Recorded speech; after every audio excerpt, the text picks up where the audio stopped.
Remember those lost African-American cooking tricks your grandparents knew?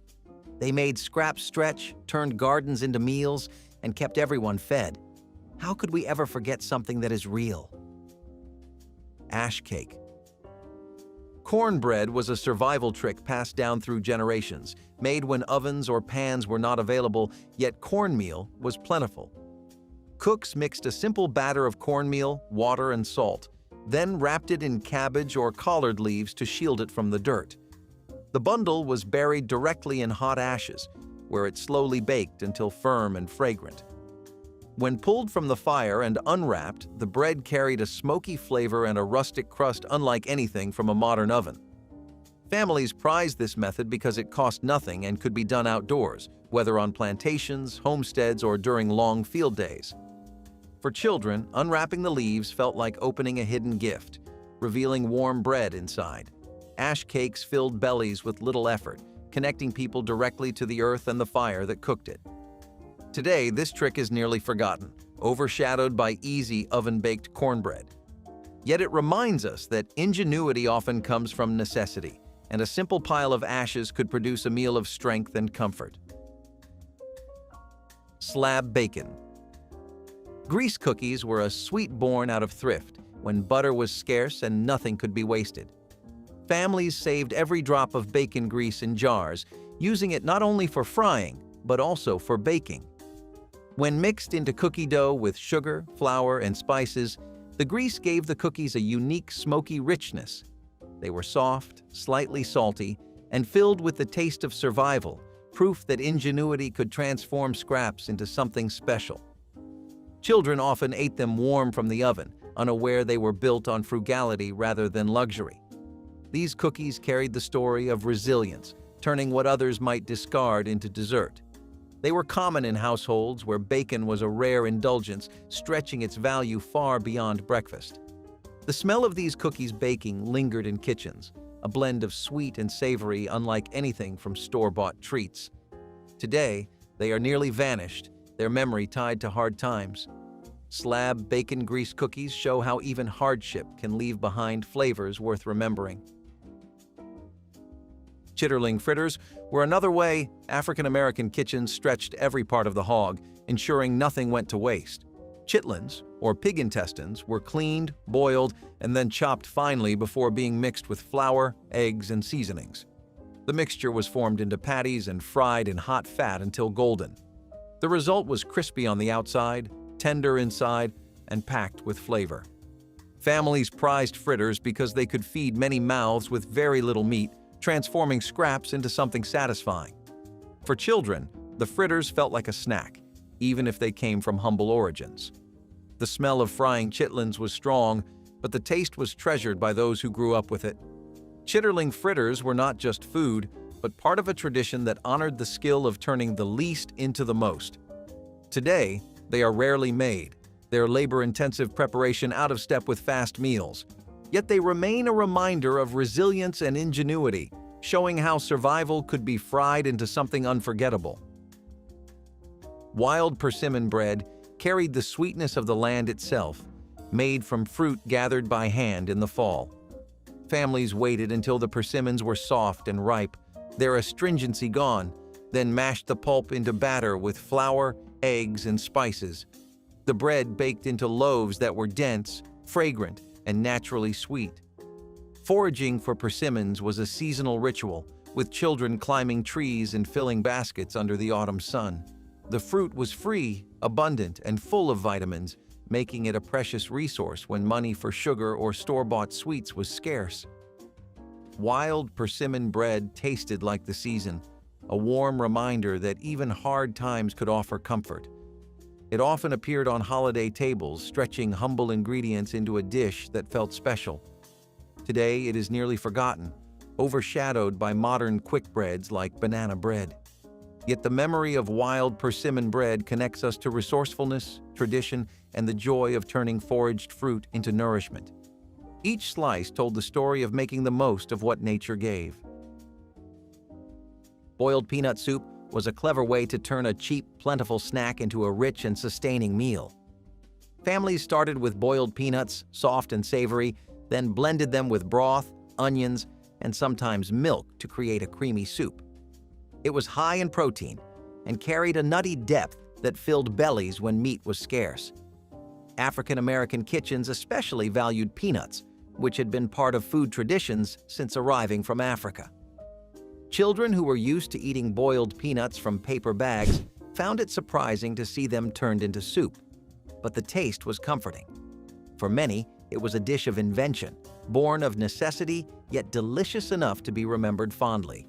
Peanut soup showed the creativity of cooks who could stretch a handful of legumes into a meal for an entire family. Though rarely seen today, it reflects the ingenuity of those who could not afford to waste anything. Boiled peanut soup was both survival and celebration, served warm with pride. Hog crackling gravy was a trick to bring bold flavor to otherwise plain meals of rice, potatoes, or cornbread. Cracklings, the crispy bits left from rendering pork fat, were stirred into pan drippings and flour to make a rich, textured gravy. The salty crunch of the cracklings turned a simple starch into something hearty and satisfying. Families loved it because it stretched scraps into abundance, proving that nothing from the hog was wasted. It was often poured over large bowls of rice, transforming the cheapest ingredient into a meal fit for a feast. Children scooped it eagerly, not realizing they were eating thrift disguised as indulgence. The gravy carried the smoky, savory essence of pork, a taste that defined many kitchens of the South. Today, hog crackling gravy is nearly forgotten, replaced by smoother gravies with no trace of grit. Yet in its time, it embodied the art of survival cooking, where resourcefulness brought joy to the table. Hog crackling gravy was poverty made flavorful. Grape hull pie was an ingenious way to waste nothing, even after grapes had been pressed for juice or wine. The thick, chewy skins were simmered with sugar and spices, then baked into a pie with a flaky crust. The result was a dessert that was both tart and sweet, carrying the full essence of the grape. For many households, it meant stretching a harvest further, ensuring no part of the fruit was discarded. Children who expected jelly were surprised to find grape skins tucked into pies, yet grew to love their unique flavor. Grape hull pie was common in homesteads where every scrap counted, reflecting a deep respect for the land's bounty. It represented a kind of cooking where thrift and creativity merged, transforming leftovers into tradition. Today, it is rarely seen outside of heritage cookbooks, nearly erased by modern preferences. Yet grape hull pie reminds us of the cleverness of past kitchens where nothing was wasted and every bite carried the flavor of ingenuity. Ash-roasted sweet potatoes were one of the simplest yet most beloved tricks, cooked directly in the coals of an outdoor fire. Families placed whole sweet potatoes under hot ash, letting them roast slowly until their skins blackened and their insides caramelized. The result was tender, smoky, and sweet, needing no sugar or butter to taste indulgent. Children pulled them from the ashes with excitement, blowing off the dust to reveal steaming orange flesh. For many, they were both snack and supper, eaten hot in the yard after long days of work. The trick required no pots, pans, or seasoning, just fire and patience. Ash-roasted sweet potatoes symbolized how resourcefulness could turn the simplest crop into comfort. They were food of the land, as pure as it came, connecting families to earth and fire. Today, they are almost forgotten, replaced by oven-baked versions. Yet the memory of pulling sweetness from ashes lingers as a testament to survival and tradition, wrapped in smoky warmth. Ground acorn flour. Bread was a survival food born from foraging, using acorns gathered in the fall to make flour. Families would crack the nuts, leach them in water to remove bitterness, then grind them into meal. Mixed with cornmeal or wheat flour, the acorn flour became hearty loaves of bread with a nutty flavor. Though labor-intensive, it provided sustenance when store-bought flour was too costly or scarce. Children often joined in shelling acorns, their hands stained from the tannins, while adults handled the soaking and grinding. The bread itself was dense and filling, a reminder that the forest could feed families if they had the patience to prepare it. For many, it was a food of hard times, eaten more out of necessity than delight. Today, it is almost forgotten, except among foragers or survivalists. Yet ground acorn flour bread reflects the ingenuity of past generations who made the land itself their pantry. It was resilience baked into every loaf, proof that nothing was overlooked. Scuppernong wine. Syrup was a sweet trick pulled from the wild grapes of the South, boiled down into a thick syrup. Families harvested scuppernongs in late summer, pressing them for juice and reducing the liquid into a golden syrup poured over biscuits or pancakes. The syrup captured the musky sweetness of the grapes, offering a taste of abundance even in lean times. Children loved it as a rare treat, licking it from spoons when mothers turned their backs. For adults, it was a way to preserve the harvest and add luxury to otherwise plain meals. This syrup reflected the creativity of households that refused to waste even the smallest fruit. Though it required time and patience, the payoff was a jar of sunshine to last through winter. Today, Scuppernong wine syrup is nearly unknown, its memory tied to homesteads and family gatherings. Forgotten now, it remains a symbol of thrift and sweetness pulled straight from the land. It was heritage in a jar, poured with love. Peanut shell tea was one of those humble tricks that proved nothing ever went to waste. When peanuts were boiled for snacks, families would save the discarded shells, boil them in water, and strain the liquid to make a faintly nutty tea. It had a thin, earthy flavor, more comforting than bold, but it filled mugs and warmed bellies when nothing else was available. For households short on coffee or other luxuries, peanut shell tea was a way to make do, a reminder that every scrap could serve a purpose. Children sometimes wrinkled their noses at its taste, but adults appreciated its warmth and thrift. It was more than just a drink, it was survival steeped in resourcefulness. Today, it has been nearly forgotten, remembered only in stories of lean times and hard winters. Peanut shell tea reflected a mindset where creativity was as important as ingredients. It is a reminder that sometimes even the husk of something familiar could be transformed into a simple comfort. Dried apple stack cake was a layered dessert with deep Appalachian and African American roots, made by rehydrating dried apples and spicing them into a thick filling. Thin layers of cake were stacked with the apple mixture spread between them, then left to sit so the flavors melded. It was a time-intensive dish that stretched precious fruit, making it last long past harvest. Families treasured it for holidays and gatherings, treating it as a centerpiece dessert. The dried apples, often gathered and preserved months earlier, carried the flavor of summer into the cold months. Children marveled at the tall, impressive cake, while adults admired the patience required to make it. Each slice told the story of careful preservation and thoughtful preparation. Today, stack cake is rarely seen outside of heritage cookbooks or festivals, its labor too demanding for modern kitchens. Yet it remains a delicious reminder of ingenuity and celebration born from scarcity. Forgotten now, it was once a sweet that held families and communities together around the table. Corncob jelly was a shining example of waste-turned wonder, made by boiling used corn cobs in water and straining the liquid to create a surprisingly sweet base. With sugar and pectin, the result was a golden jelly that tasted faintly of honey.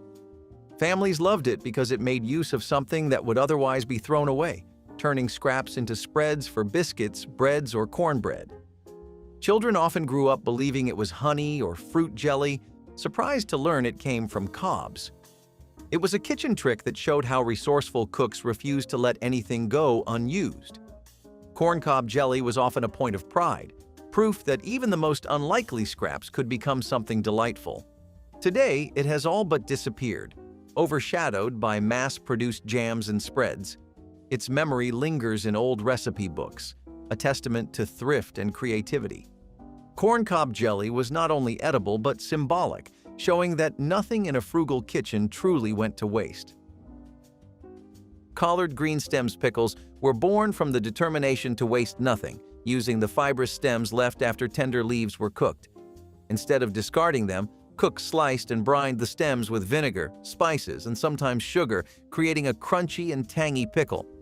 They were served alongside meals of beans, rice, or cornbread, adding texture and sharpness to otherwise soft dishes. Families valued them as a side that cost almost nothing and lasted through weeks of meals. Children often enjoyed the sour crunch, even if they disliked collard greens themselves. For adults, it was a clever way to extend the harvest and preserve flavors. The pickles became part of a larger tradition of resourcefulness, showing how ingenuity turned scraps into delicacies. Today, collard stem pickles are rarely seen. Their memory preserved mostly in oral histories and family notes. They remain a reminder of the power of thrift, flavor, and creativity combined. Collard green stems pickles embodied the spirit of never wasting anything. Possum stew was a dish tied to rural survival, where small game like possum provided much-needed meat. The animal was skinned, cleaned, and stewed slowly with root vegetables like sweet potatoes or turnips until tender. Though the idea might seem unusual today, it was once a common way for poor families to stretch protein. The flavor was rich and gamey, softened by the sweetness of the vegetables. Families prepared it outdoors in large pots, often sharing with neighbors during lean winters. Children may not have loved the thought of possum, but they ate it gladly when hunger left no choice. Possum stew reflected a culture where survival meant using what was available, even if it was not glamorous. Today, it is nearly forgotten, remembered mostly in folklore or old rural stories. Its history speaks to resilience and the practical acceptance that food came in many forms. Possum stew was proof that nothing was off the table when survival was at stake. Molasses taffy pulls were both a treat and a family event, where hot molasses candy was cooked until sticky, then pulled into ropes by hand. Children and adults gathered around buttered hands, stretching and twisting the candy until it turned glossy and chewy. The process was messy and often hilarious, with candy sticking to fingers and laughter filling kitchens. Beyond the fun, it created a sweet that could be shared, costing only a bit of molasses and time. Families used the event to bring everyone together, turning hard times into moments of joy. Children loved both the candy and the chaos of making it. Adults valued the tradition, which combined resourcefulness with a sense of play. Today, molasses taffy pulls are nearly forgotten, replaced by store-bought candies and fewer communal rituals. Yet their memory lingers in the stories of grandparents who remembered sticky hands and warm kitchens. Molasses taffy pulls were less about candy itself and more about togetherness. Wild blackberry syrup was a way to capture the taste of summer, made from berries picked along fence rows and country paths. Families gathered buckets of ripe blackberries, boiled them with sugar, and reduced the juice into a thick, tangy syrup. It was poured over flapjacks, biscuits, or even cornbread, making simple meals feel luxurious. Children enjoyed the berry picking as much as the syrup, coming home with stained hands and lips. Adults treasured the syrup for its ability to preserve summer sweetness through the cold months. For many households, it represented both resourcefulness and abundance, turning wild fruit into lasting comfort. Sharing jars with neighbors reinforced community bonds, making it more than just food. Today, blackberry syrup has almost vanished from kitchens, replaced by mass-produced bottles. Its loss reflects a decline in foraging traditions and seasonal cooking. Yet wild blackberry syrup was more than a condiment. It was a piece of summer captured in a jar. Forgotten now, it once brightened even the humblest of meals. Dandelion coffee was a creative substitute during lean years, when real coffee was too expensive or unavailable. Families dug up dandelion roots, roasted them until dark, and ground them into a coarse powder brewed like coffee. The drink was bitter, earthy, and warming, offering a small comfort in times of scarcity. It lacked caffeine, but it filled the ritual of morning mugs and shared breaks. Children sometimes joined adults in sipping it, finding the flavor strange but familiar. For many, dandelion coffee symbolized thrift and resilience, proof that even weeds could be transformed into something useful. It carried cultural weight as a practice of ingenuity, showing that nothing in nature was overlooked. Today, it is nearly forgotten outside of foraging enthusiasts or health circles. Once a poor man's drink, it now reflects a lost chapter of survival cooking. Dandelion coffee remains a story of adaptation, born of necessity but remembered with pride for its creativity. Cornmeal. Fried apple rings were a treat that turned ordinary fruit into something special. Slices of apples were dipped in a batter of cornmeal and flour, then fried until crisp and golden. The result was sweet, tangy, and crunchy, often sprinkled with a touch of sugar if available. Families made them as a way to stretch apples, transforming a few into enough for everyone to enjoy. Children adored the playful ring shapes and the satisfying crunch, while adults valued the thrift and simplicity. They were often served as a dessert or afternoon snack, offering comfort without extravagance. The use of cornmeal highlighted Southern resourcefulness, combining staples into something delightful. Today, fried apple rings are rarely seen, lost to quicker packaged treats and modern snacks. Yet they remain a testament to creativity, turning a single apple into a feast of flavor and fun. Cornmeal fried apple rings prove that even the simplest ingredients could carry joy. Salt pork. Cornbread dressing was a flavorful side dish that brought richness to humble cornbread. Families crumbled leftover cornbread, moistened it with broth, and stirred in chopped salt pork for flavor. The fatty meat infused the dish with savory depth, transforming what could have been dry or bland. It was often served at Sunday dinners or holidays, making use of scraps while still feeling special. Children loved the crispy bits of pork hidden inside, while adults savored its hearty taste. The dish reflected the tradition of stretching ingredients to create something greater than the sum of its parts. Salt pork cornbread dressing was a blend of thrift and celebration, a way to elevate the everyday. Today, it has faded from memory, overshadowed by richer dressings and stuffing recipes. Yet it tells a story of kitchens that wasted nothing and always found ways to make meals meaningful. Salt pork cornbread dressing remains a forgotten comfort worth remembering.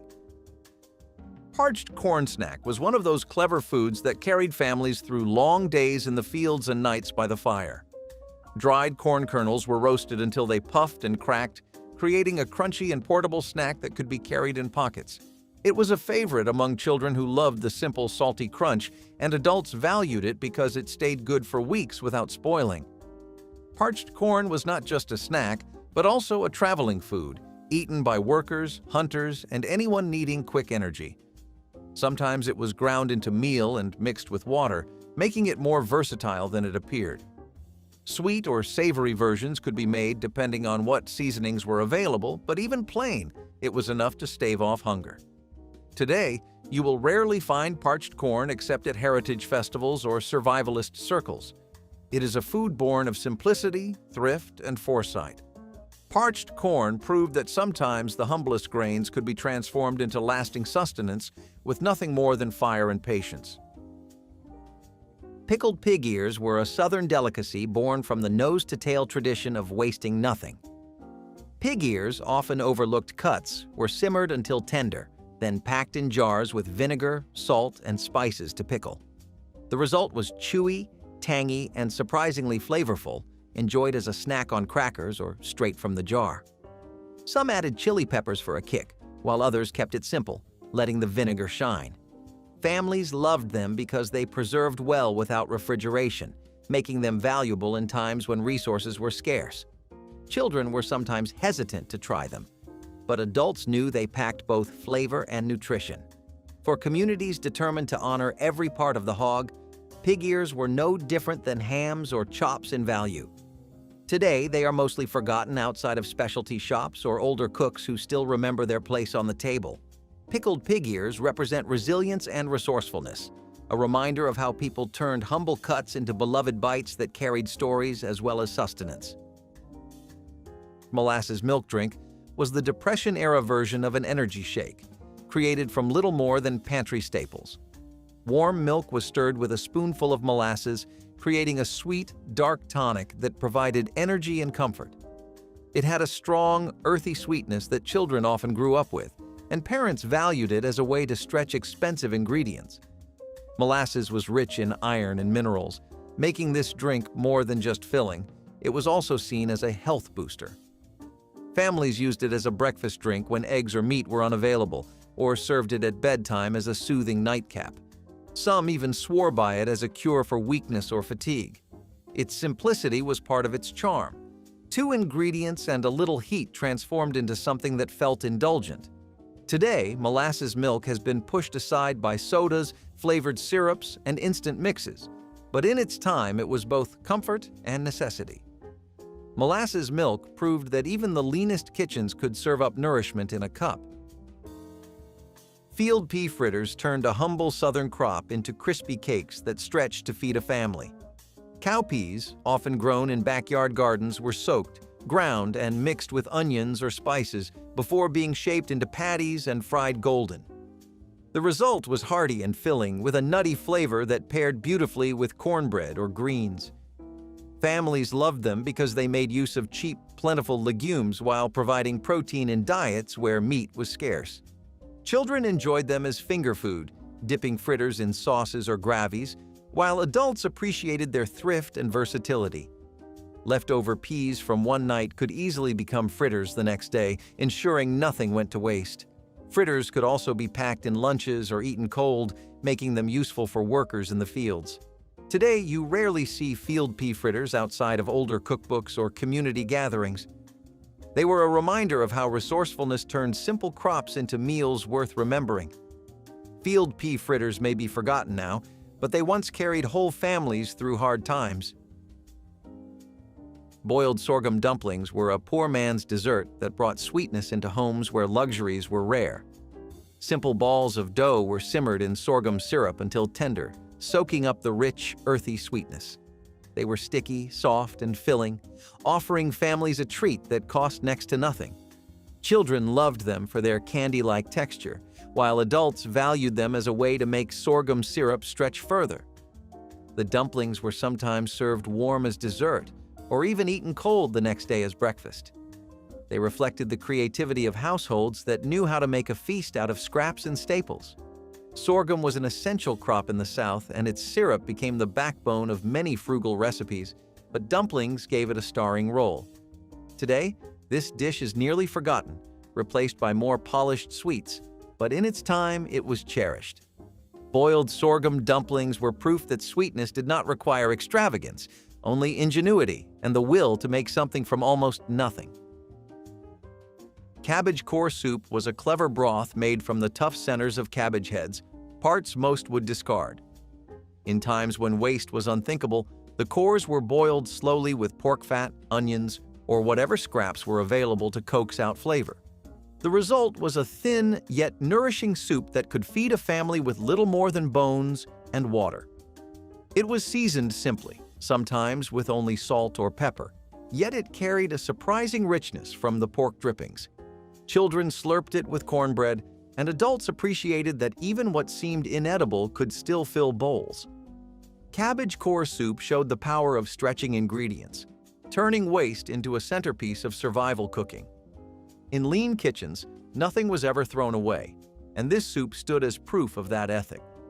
Today, it has vanished from menus, remembered only in old family tales. Cabbage core soup was not glamorous, but it was comforting, a reminder that ingenuity could transform scraps into sustenance that warmed both body and spirit. Turnip top kraut was a sharper cousin to sauerkraut, made from the leafy tops of turnips that others might discard. Farmers and home cooks salted the greens, packed them tightly, and left them to ferment until tangy and sour. The result was a condiment that paired well with beans, cornbread, or pork, adding brightness to otherwise heavy meals. Families valued it as a way to preserve greens long after harvest, ensuring food for the winter months. Children sometimes resisted its strong flavor, but adults prized it for its bite and health benefits. Turnip top kraut reflected a deep tradition of thrift and preservation, a practice where nothing from the garden was wasted. It carried the taste of ingenuity, transforming what looked like scraps into a household staple. Today, it has nearly disappeared, replaced by store-bought krauts and fresher produce, but its story remains. Turnip top kraut was more than food. It was proof of the care and creativity that sustained communities through lean times and hard winters. Potato peel pie was the epitome of wasting nothing, transforming the discarded skins of potatoes into a hearty filling. The peels were boiled, mashed, and combined with onions, seasonings, or bits of fat to create a savory mixture. Baked into a crust, it resembled a proper pie, stretching scraps into a full meal. Families loved it because it turned what others might consider garbage into something nourishing. Children often ate it without even realizing it was made from peels, while adults appreciated the frugality. During times when potatoes themselves were too precious to waste, even the skins held value. The pie embodied the creativity of households that refused to throw away a single bite. Today, potato peel pie has almost vanished, remembered only as a relic of survival cooking. Yet it remains a testament to the spirit of making do, finding dignity and comfort in the humblest of scraps. Potato peel pie shows how resilience and imagination could turn waste into a family supper. Cane syrup. Candy drops were the simple sweets that brightened childhoods when store candy was out of reach. Hot cane syrup was boiled until thick, then poured onto waxed paper in little puddles to harden. Once cooled, they became chewy, sticky drops that tasted like pure southern sunshine. Children loved them, licking fingers and saving extras in pockets for later, while parents valued how cheap and quick they were to make.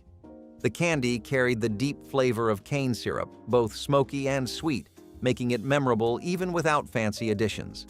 Families often made them in batches for holidays or special gatherings, turning simplicity into celebration. Today, candy drops are rarely seen, replaced by mass-produced treats, but their legacy lingers in old stories. They were proof that joy could be found in the most basic of ingredients. Cane syrup candy drops showed that even in times of want, there was always room for a little sweetness to bring happiness to the household. Cowtail stew was a hearty dish made not just from prized oxtails, but from the actual tails of cows, stewed until tender. The tails were simmered slowly with onions, carrots, and root vegetables until the broth turned rich and gelatinous. It was a dish that wasted nothing, proving every part of the animal could serve as food. Families loved it for its deep flavor and comforting warmth, especially during colder months. Children enjoyed gnawing on the tender meat, while adults valued its ability to stretch scraps into full meals. Cowtail stew reflected a mindset of frugality and respect for the animal, making sure no part went unused. It was a communal dish, often cooked in large pots and shared at gatherings. Today, it has largely been forgotten, replaced by more refined cuts of meat. But in its time, it was beloved. Cowtail stew told the story of survival, tradition, and flavor born from ingenuity and necessity. Drop your favorite lost trick in the comments, hit like if Grandma would approve, and subscribe for more tasty throwbacks.